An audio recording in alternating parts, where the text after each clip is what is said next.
Good morning, students. Let's start part 1 of chapter number 5. The Alien Planet, the Green Movement's Role, which is written by Naini Palkhivala. अब ये जो chapter है ये कोई story नहीं है, it's one type of article जो हमारी अर्थ की जो ग्रीन मूवमेंट है और उसका जो रोल है उसके ऊपर नैनी पालखीवाला ने एक बहुत अच्छा सा आर्टिकल हमें समझाया है. और ये आर्टिकल जब उन्होंने लिखा, ठीक है, मे बी 5 साल 10 साल पहले जब भी उन्होंने लिखा तो ये आर्टिकल में उससे 25 साल पहले की बात लिखी हुई है. तो ऑब्वियसली ये बहुत साल पहले की बात है, 30 35 40 साल भी कह सकते हैं. ठीक है, तो उस टाइम पे अगर अभी हम सोच रहे हैं कि अर्थ पे कितनी सारी प्रॉब्लम्स अभी क्रिएट हो रही है, पॉपुलेशन, पॉल्यूशन, है ना, ये सारी चीजें. तो सोचो कि ये लिखना, ये आर्टिकल लिखना और उससे भी 25 साल पहले की बात करना, मतलब हमारी जो आगे की जनरेशन थी, जो हमारे कहते हैं ना कि हमारे पूर्वज रहते हैं, मतलब हमसे पहले जो भी ह्यूमन बींग्स थे, उन्होंने हमारे लिए ये अर्थ हमारे लिए छोड़ने के लिए उन्होंने कितना सैक्रिफाइस किया. सैक्रिफाइस मतलब यहाँ पे क्या बताने की कोशिश कर रहे हैं कि पहले जब मानो कि फॉर एग्जाम्पल ये बात हम मान ले कि 30-35 साल पहले की है, तो अगर तब वो हमारे लिए इतना सोच के अर्थ को बचाने के बारे में इतना सब कुछ सोच के हमारे लिए ये अभी जो अर्थ है वो छोड़ सकते हैं, तो क्या हम हमारी आने वाली जनरेशन के लिए कोई अच्छी या मतलब खूबसूरत अर्थ नहीं उनके लिए छोड़ के जा सकते. बिकॉज एलिंग का मतलब ऐसा होता है कि कोई भी रस बिना की, मतलब कोई भी डेजर्ट, कहते हैं ना कि वो मिट्टी ही है, चारों तरफ धूल धूल, ना कहीं पे ग्रीनरी दिख रही है, और देखो तो सब जगह पॉल्यूशन है और इतनी खराब हालत है अर्थ की. तो ऐसी हालत हम नीरस पृथ्वी को हम हमारे बच्चे, हमारे नेक्स्ट जनरेशन के लिए छोड़ के नहीं जा सकते. वो चीज हमें यहाँ पे सीखनी है. So let's start.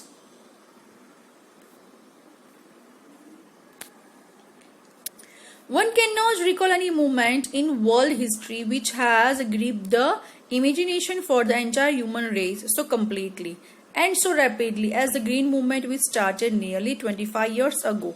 In 1972, the world's first nationwide Green Party was founded in New Zealand. Since then, the movement has not looked back.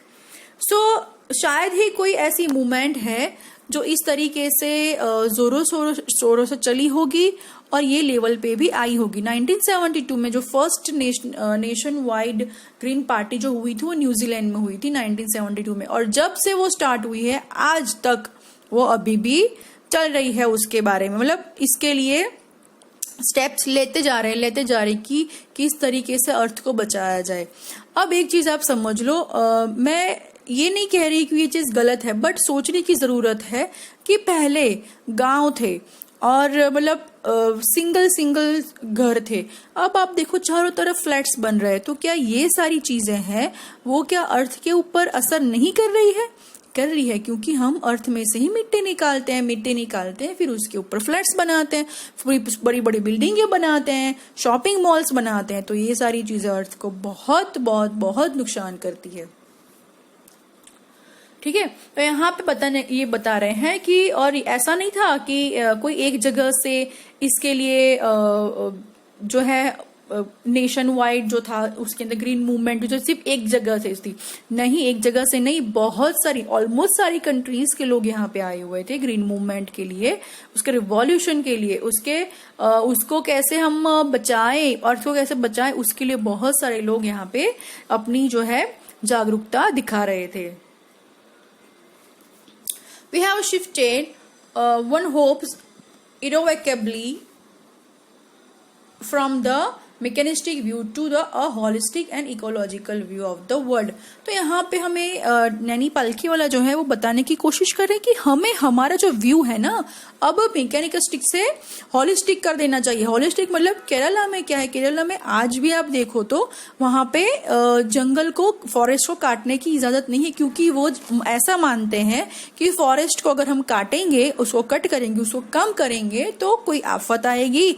उसको भगवान की तरह पूजते हैं. हैं, जैसे हम हमारी एक अंधश्रद्धा कह सकते हो, बट जो भी है अच्छी है, एक होलिस्टिक जो एक श्रद्धा है उसको अंधश्रद्धा नहीं, उसको श्रद्धा भी कह सकते हैं, बट जो भी है वो अच्छा है, जिसकी वजह से आज केरला में कितनी ग्रीनरी है वो हम सब जानते हैं। तो वो लोग इसके खिलाफ है कि कभी भी हमें जो जंगल है वो नहीं काटने हैं, ठीक है। तो वो यहाँ समझा रहे हैं कि हमें मैकेनिस्टिक व्यू से अब हॉलिस्टिक व्यू की तरफ जाना चाहिए।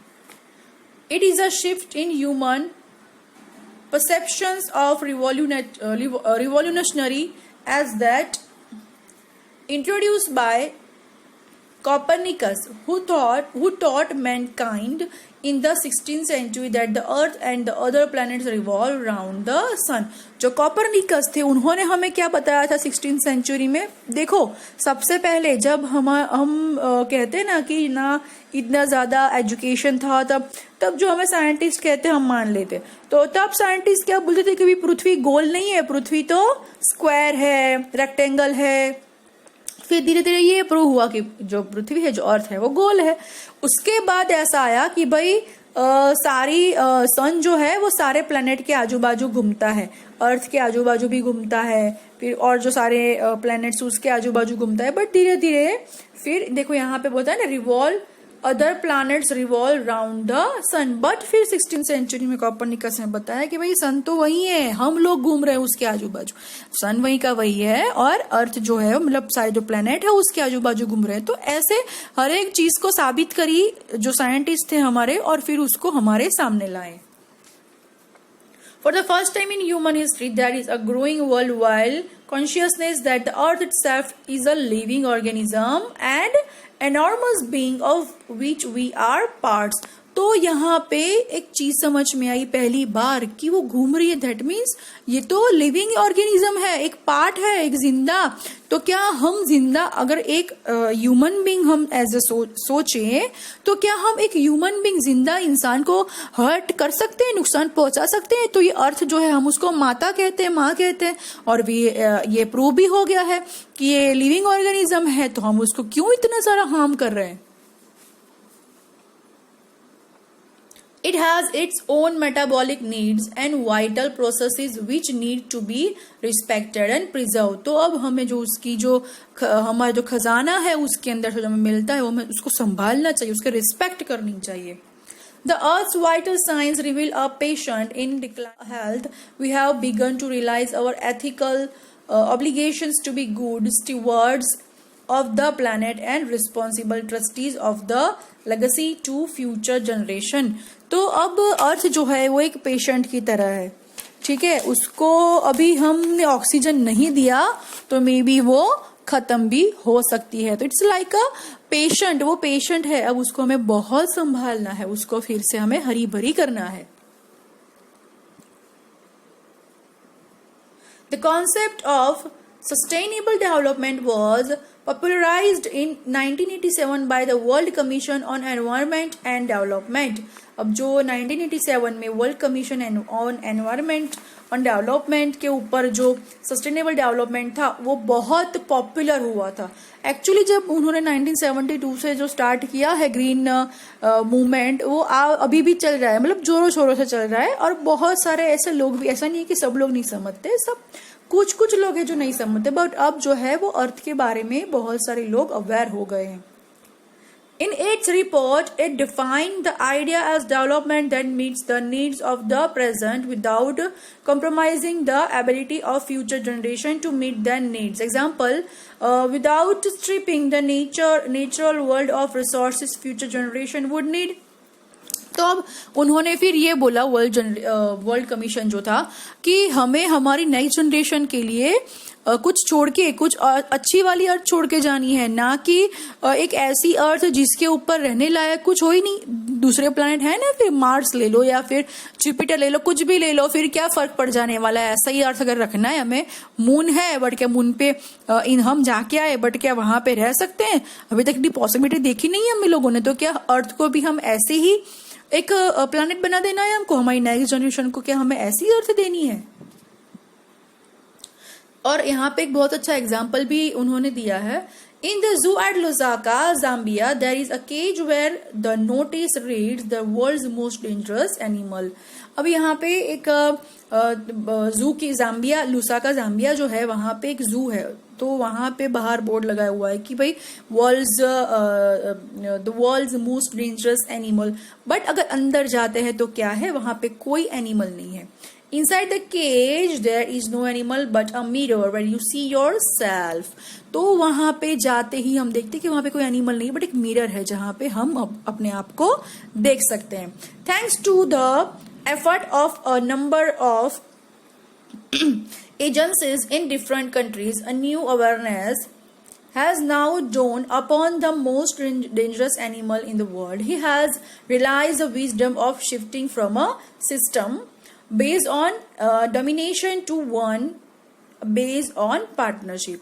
तो अब हमें ऐसी जो ऑर्गेनाइजेशंस है, जो भी हो, उसकी हमें थैंक्स कहना चाहिए. अवेयरनेस फैला रहे हैं जो लोग, उनको हमें थैंक्स कहना चाहिए कि भाई हमें हमारी अर्थ को बचाने की बहुत सारी कोशिश भी हमारे साथ कर रहे हैं. Scientists have cataloged about 1.4 million living species with which mankind shares the earth. और जो ऐसा समझ के बैठे ना कि अर्थ है हमारी मिल्कत है, हमारी जायदाद है, हाँ ऐसा नहीं है. अपने अपने अकेले नहीं है अर्थ के ऊपर. 1.4 मिलियन लिविंग स्पीसीज के साथ हम अर्थ शेयर कर रहे हैं. तो क्या उन्होंने अर्थ को नुकसान पहुंचाया? तो हम किस तरीके के एनिमल, एक तरीके से ह्यूमन बीइंग जो है वो एनिमल ही है, तो हम किस तरीके के एनिमल है, किस तरीके के इंसान है हम लोग कि हमारी माँ, हमारी जो अर्थ है उसको इतना सारा हम हार्म कर रहे हैं. और ये भी नहीं सोच रहे कि जो 1.4 मिलियन जो स्पीसीज है उसका क्या होगा अगर अर्थ कुछ हो गया. तो आप लोग ने देखा होगा कि अब जो टाइगर्स है और लायंस है वो अब जंगल को छोड़ छोड़ के गांव में आने लगे और सबको हार्म करने लगे, बिकॉज जंगल्स जो फॉरेस्ट है वो कम हो रहे हैं. तो फिर क्या करेंगे वो लोग, वो सब कहाँ जाएंगे? ऑब्वियसली खाना वाना ढूंढने के लिए फिर बाहर ही आएंगे जंगल से. और फिर हम उनको बोले कि ये तो देखो शेर जंगलों से बाहर आने लगे. होगा ही ना, क्यों नहीं होगा? क्योंकि हमने उसका रहना खाना पीना जो है वो खत्म कर दिया, बर्बाद कर दिया, तो वो हमें बर्बाद करने आएंगे फिर obviously. Estimates vary widely as regard the still and catalog living species. Biologists reckon that about 3 to 100 million other living species still languish unnamed in ignominious darkness. अब यहाँ पे तो ऐसी चीज, ये 1.4 मिलियन तो हमें ऐसा स्पीसीज बताए जो हमें पता है. इससे अलावा 3 to 100 मिलियन. अब कितने तो ऐसे हैं जिसका हमें नाम हमें पता भी नहीं, कैसी स्पीसीज भी हैं और हमने उसको अभी तक नाम भी नहीं दिया. वो कहीं कोई अंधेरे में छुपे पड़े हैं जो हमने कभी देखे भी नहीं है. ठीक है, तो क्या हम इतने सारे कहते हैं ना कि इतने सारे स्पीसीज की डेथ के कारण बन सकते हैं क्या? उनकी बर्बादी के कारण हम बन सकते हैं क्या? नहीं. ठीक है. और इग्नोमिशियस मतलब एक एम्बेरेस्ड. इतने सारे स्पीसीज को हार्म करने के लिए हमें एम्बेरेस फील करना चाहिए. One of the early international commission which dealt inter alia with the question of ecology and environment was the Brand Commission, which had a distinguished Indian as one of its members. Mr. L.K. Jha, the first Brand report, raised the question, are we to leave our successors a scorched planet of advancing deserts, improvised landscapes and ailing environment?